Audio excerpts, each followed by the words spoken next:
हरे कृष्णा, राधे राधे। आज इस वीडियो में आपको एक सत्य घटना बताती हूँ। बहुत ही मन को भावुक करने वाला प्रसंग है। देखो, ये तो हर कोई मानेगा, कृष्ण प्रेम से कोई भी व्यक्ति, समुदाय, कास्ट, रिलीजन कुछ भी अछूता नहीं है। आपको बहुत से मुस्लिम और क्रिश्चियन कृष्ण प्रेमी भी मिल जाएंगे। वहीं जैन धर्म और आर्य समाज धर्म के मानने वाले भी कब कृष्ण प्रेमी बन जाते हैं पता ही नहीं चलता। आज ऐसी ही एक बहुत सुंदर घटना बताती हूँ और ये अनुभव हुआ श्री राधिका वर्मा जी को और उनके परिवार को। राधिका जी के परिवार में आर्य समाज नियमों का पालन होता है। वो मूर्ति पूजा को नहीं मानते। आर्य समाज का सिद्धांत है कि भगवान परम पिता परमेश्वर अनादि और अनंत है। उनको किसी रूप में कैसे ढाला जा सकता है। इसी सिद्धांत को मानते हुए वे मन में ज्योत रूप में भगवान को स्थापित कर उनकी साधना करते हैं। राधिका जी बचपन से ही बहुत प्रभावशाली और पूर्ण रूप से आस्तिक हैं। पर वो कहते हैं ना, जिसे कृष्ण ने चुन लिया उसे और कोई नियम नहीं बांध सकता और कोई धर्म नहीं बांध सकता। राधिका जी एक स्कूल में क्राफ्ट टीचर है। उन्होंने अपनी एक फ्रेंड के घर पर गोपाल जी को पहली बार देखा, लड्डू गोपाल को, छोटे से प्यारे से, और बस वो उनको देखती ही रह गई। उस पहली नजर के प्यार को शब्दों में बताया नहीं जा सकता। राधिका जी ने अपने फ्रेंड से गोपाल जी के विषय में ढेर सारी बातें करी, ढेर सारी जानकारी ली, कैसे सेवा पूजा करते हैं, लड्डू गोपाल जी के चमत्कार, उनकी कहानियां, उनकी भक्ति, उनके प्रेम, मतलब सब चीजों के बारे में उन्होंने अपनी फ्रेंड से चर्चा की। राधिका जी के मन में कृष्ण प्रेम ने ऐसा घर कर लिया कि अब वो गोपाल जी को देखने, उनसे मिलने बहुत बार, मतलब बहुत जल्दी जल्दी अपनी फ्रेंड के घर जाती।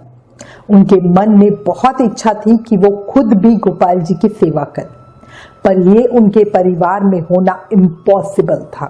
ये बात उन्हें बहुत अच्छे से खुद भी पता थी। राधिका जी को घर के नियमों का तो पता था, पर हमारे कृष्ण कन्हैया है ना, वो कभी किसी नियम को नहीं मानते। वो छलिया है, भक्तों के मन को चुरा लेते हैं। और वही हुआ। एक दिन राधिका जी ने बहुत हिम्मत करके अपनी मम्मी को गोपाल जी के बारे में बताया और पूछा क्या वो भी सेवा कर सकती हैं। मम्मी ने साफ मना कर दिया। बात बड़ी बहन और पापा तक भी पहुंची। उन्होंने राधिका जी को समझाया और बोला, ऐसे घर में मूर्ति पूजा करना अपराध है। मूर्ति पूजा मंदिर में ही होनी चाहिए, वहीं सही से उनकी सेवा होती है। अब घर से निराश राधिका जी बार बार गोपाल जी से मिलने अपनी फ्रेंड के घर ही जाती। उनके पास और तो कोई ठिकाना नहीं था। उनकी तड़प को उनके घर में सबने महसूस किया, पर साथ ही ये भी पता था कि गोपाल जी की सेवा करना मुश्किल होता है, बहुत से नियम होते हैं। यही डर दिमाग पर हावी था। समय बीता और राधिका जी के मन में भक्ति का पौधा पेड़ बन रहा था। एक समय कृष्ण जन्माष्टमी का दिन था। राधिका जी उदास और बेचैन थी, शायद बहुत बेचैन और बहुत दुखी। उनके कृष्ण का जन्म उत्सव और वो कुछ नहीं कर पा रही हैं।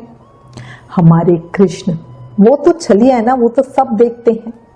वो अपने भक्तों को कैसे दुखी देखते। जैसे ही कोई सच्चे दिल से कृष्ण के लिए बेचैन होता है तो वो गिरधर कुछ ना कुछ लीला कर ही देते हैं। राधिका जी के साथ भी कुछ ऐसा ही हुआ। राधिका जी किचन में मम्मी के पास आई और बोली, मम्मी हम भी गोपाल जी ले आए। मैं प्रॉमिस करती हूँ उनकी पूरी सेवा पूजा नियम से मैं करूंगी, पूरी जिम्मेदारी मैं लूंगी। और उस दिन जाने क्या हुआ, मम्मी ने मना नहीं किया और पूछा कहाँ से लाओगी। राधिका जी की खुशी का ठिकाना नहीं था, पर अब प्रश्न था कि गोपाल जी लाए कहां से, और लाने भी आज ही थे, क्योंकि कृष्ण जन्म उत्सव जो है। राधिका जी एक छोटे से गांव में रहती हैं, तो वहां इतनी दुकानें या इतना बहुत ज्यादा पॉश एरिया नहीं है। राधिका ने जल्दी से अपनी एक फ्रेंड को फोन किया तो वो बोली वो अपने गोपाल जी शहर से लाई थी और यहाँ तो अच्छे कहीं नहीं मिलेंगे। उनकी फ्रेंड ने यह भी बताया कि यहाँ अष्ट धातु के कहकर लोहे के दे देते हैं जो बाद में बहुत काले पड़ जाते हैं। अब राधिका जी की खुशी तो ये बात सुनकर ही गायब हो गई। वो करें तो क्या करें, शहर जाना तो पॉसिबल ही नहीं है। कुछ समझ नहीं आ रहा था। उन्होंने अपनी जान पहचान में कुछ और लोगों को फोन किया पर कहीं से कुछ पॉजिटिव रिस्पांस नहीं मिला। राधिका जी बहुत अपसेट थी। जिस स्कूल में वो टीचर थी वहां की एक फ्रेंड टीचर को फोन किया।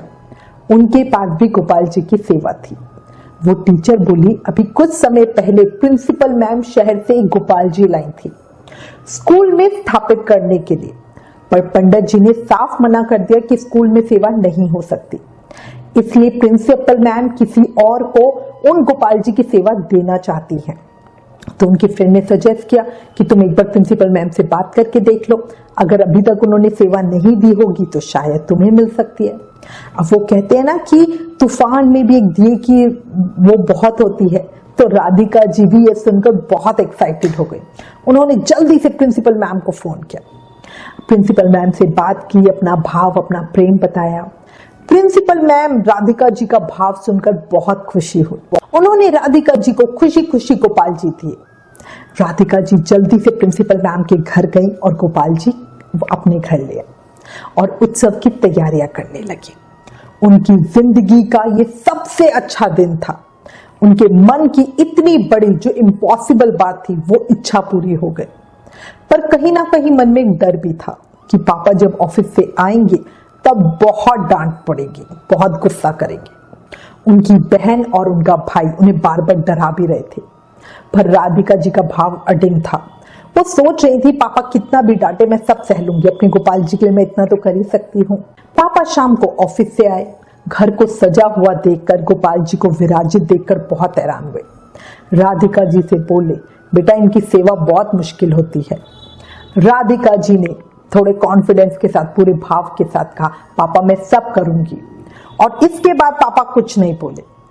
अब ये सब गोपाल जी की ही तो कृपा थी। वो जन्माष्टमी उत्सव राधिका जी की जिंदगी का सबसे यादगार, प्यारा और लकी दिन था। राधिका जी बड़े प्रेम भाव से गोपाल जी की सेवा पूजा करती हैं। गोपाल जी उनके साथ अनगिनत लीला करते हैं। उनके हाथ से उन्होंने दूध भी पिया है। अब मैं आपको उनके जीवन का एक और बहुत सुंदर अनुभव बताती हूँ। इस अनुभव से उनका विश्वास तो बड़ा ही, बाकी सबको भी राधिका जी की भक्ति पर विश्वास हो गया। हुआ कुछ यूं कि एक बार सुबह राधिका जी गोपाल जी को तैयार कर रही थी। उन्हें श्रृंगार करने में बहुत समय लगता है। पापा ने देखा तो राधिका जी के ऊपर एकदम चिल्ला पड़े, बहुत गुस्सा किया, कुछ अपशब्द कहे और बोले जब देखो इन्हीं के साथ लगी रहती हो, तैयार करने में क्या इतना समय लगता है। और इस तरह की कुछ और बातें भी बोली। पापा अक्सर राधिका जी पे गुस्सा हो जाते थे, पर जाने उस दिन तो क्या बवाली हो गया था। इतना ज्यादा कभी नहीं बोले थे पापा। राधिका जी बहुत रोई। गोपाल जी को बोला कान्हा मेरी क्या गलती, तुम नटखट हो, जल्दी से तैयार ही नहीं होते, कभी तो कुंडल गिरा देते हो, कभी पग। अब बताओ डांट मुझे खानी पड़ती है, ये क्या कुछ बात हुई। खैर भक्त और भगवान के बीच तो ये चलता ही रहता है। पापा राधिका जी के ऊपर गुस्सा करके ऑफिस के लिए चले गए। वो गाड़ी से अपनी फ्रेंड के साथ ऑफिस जाते थे। जो पापा का ऑफिस था वो घर से 1 घंटे की ड्राइव पर था। रास्ते में, क्योंकि पापा को उस जगह से शहर में जाना पड़ता था ऑफिस में, तो रास्ते में एक सुनसान पहाड़ी जगह पड़ती थी। वो जगह बहुत सुनसान थी, बट शॉर्टकट था, इसलिए पापा हमेशा वहीं से ही जाते थे। आज क्या हुआ, वहां जाकर बीच रास्ते में उनकी गाड़ी खराब हो गई, स्टार्ट ही नहीं हो रही थी। उनके पिताजी को गाड़ी की बहुत अच्छी नॉलेज है। उन्होंने पूरी गाड़ी चेक कर ली, पर ठीक ही नहीं हुई। दोनों ने अपना फोन देखा, फोन में सिग्नल ही नहीं था। अब किसी से मदद भी नहीं मंगवा सकते। वो इलाका सुनसान था, कई बार वहां लूटपाट की वारदात हो चुकी थी। अब वो करे तो करे क्या, कोई छोटा मोटा जानवर भी वहां आ जाता था, इसलिए मन में डर भी अधिक था। बहुत कोशिश की, पर जब कुछ नहीं हुआ तो दोनों गाड़ी के अंदर बैठ गए कि भाई अगर कोई अटैक ना हो जाए या कोई परेशानी ना आ जाए। सुनसान रास्ता बिल्कुल। अब उनके पास एक ही हल था कि उस रास्ते पर आने वाले किसी और का इंतजार करें। अगर कोई और गाड़ी वहां से निकलेगी तब वो मदद की गुहार लगा सकते। अब दोनों गाड़ी के अंदर बैठ गए। मन में हलचल थी, हजारों तरह के ख्याल। आगे वाली सीट पर राधिका जी के पापा और पीछे वाली सीट पर उनके मित्र जो थे वो बैठ गए। दोनों शांत थे और मन ही मन जाने कैसे कैसे ख्याल उनके मन में आ रहे थे। जब हमारे साथ कुछ होता है ना तो हमारा दिमाग आगे से आगे बहुत सारी चीजें हमें सोचवाता रहता है। बहुत गंदे गंदे ख्याल आते हैं, ऐसा हो सकता है, ऐसा होता है ना। कई बार ऐसा होता है ना। तो राधिका जी के पापा के साथ भी ऐसा ही हो रहा था। हजारों ख्यालों से घिरे हुए वो बैठे हुए थे। मन में विचार आ रहा था कि अगर कुछ लूटपाट या कुछ गलत होता है तो फिर आगे क्या होगा। फिर घर का, बच्चों का सोचने लगे। फिर अपनी दिनचर्या का ख्याल आने लगा और एकदम अचानक उनके मन में ख्याल आया, आज मैंने सुबह बेकार यूं ही राधिका को इतना डांट दिया, उसका क्या कसूर। वो बेचारी तो सेवा भक्ति करके कुछ अच्छा ही काम कर रही थी, वरना आजकल के बच्चों को देखो जाने क्या क्या गलत काम करते हैं माँ बाप से छुपा छुपा के। अब वो सोचने लगे कि मैंने गलती की और ये सोचकर वो मन ही मन गोपाल जी को बोलने लगे, हे प्रभु, आज तो वाकई मैंने गलती की। वो बच्ची तो आपको प्यार करती है और मैंने उसे ऐसे डांटा। गोपाल जी मुझे माफ कर दो। आज घर जाकर सबसे पहले राधिका से ही माफी मांगूंगा। गोपाल जी जाने आज क्या होगा, मैं सही से घर पहुंचूंगा या नहीं भी पहुंचूंगा नहीं पता नहीं मैं राधिका से माफी मांग भी पाऊंगा या उससे पहले ही मेरे साथ कुछ हो जाता है। तो इसलिए आप तो मुझे अभी माफ कर दो। और ये कहकर उनके पिताजी गोपाल जी का ध्यान करने लगे। अब वो जब ये सोच रहे थे ना तो वो सीट ठीक करते हुए पीछे होके बैठे। अब उनका मन कुछ शांत, कुछ हल्का लग रहा था, वरना पहले तो कितने ज्यादा घबराए हुए, कितने परेशान थे। अचानक ही उनके मन में ख्याल आया कि एक बार फिर से गाड़ी स्टार्ट करके देखता हूं। उन्होंने चाबी उठाई, गाड़ी में लगाई, चाबी घुमाई और गाड़ी स्टार्ट हो गई। पीछे से उनके मित्र बड़ी तेज आवाज करते हुए बोले, अरे अब ये कैसे स्टार्ट हो गई। दोनों बड़े खुश हुए, गाड़ी शुरू की और ऑफिस जाने की जगह घर की तरफ चल पड़े। सबसे पहले मैकेनिक के पास गाड़ी लेके गए, पूरी गाड़ी चेक करवाई। उसमें कोई परेशानी नहीं थी, गाड़ी बिल्कुल ठीक थी। मैकेनिक बोला, साहब अभी पिछले हफ्ते ही तो सर्विस करके गाड़ी दी है, ऐसी कोई परेशानी थोड़ी ना होगी। उनके पिताजी नहीं माने, बोले नहीं, ठीक से अभी पूरी गाड़ी खोलकर चेक करो, तेल, ऑयल, पानी सब टंकी देखकर क्या बताओ कि क्या हुआ था। मैकेनिक ने पूरी गाड़ी उनके सामने अच्छे से खोलकर देखी, पर कहीं कुछ गड़बड़ नहीं थी। राधिका जी के पिताजी और उनके मित्र दोनों बहुत हैरान थे। उनके पिताजी सीधा घर आए। उनकी माताजी सोच रही थी कि आज ऑफिस से इतनी जल्दी कैसे आ गए। पिताजी सीधा अंदर कमरे में जाकर बैठ गए और राधिका जी को आवाज लगाई। राधिका जी डरते डरते गई कि कहीं फिर से तो मेरे से कोई गलती नहीं हो गई है। वो बड़ा डरते डरते अंदर कमरे में गई।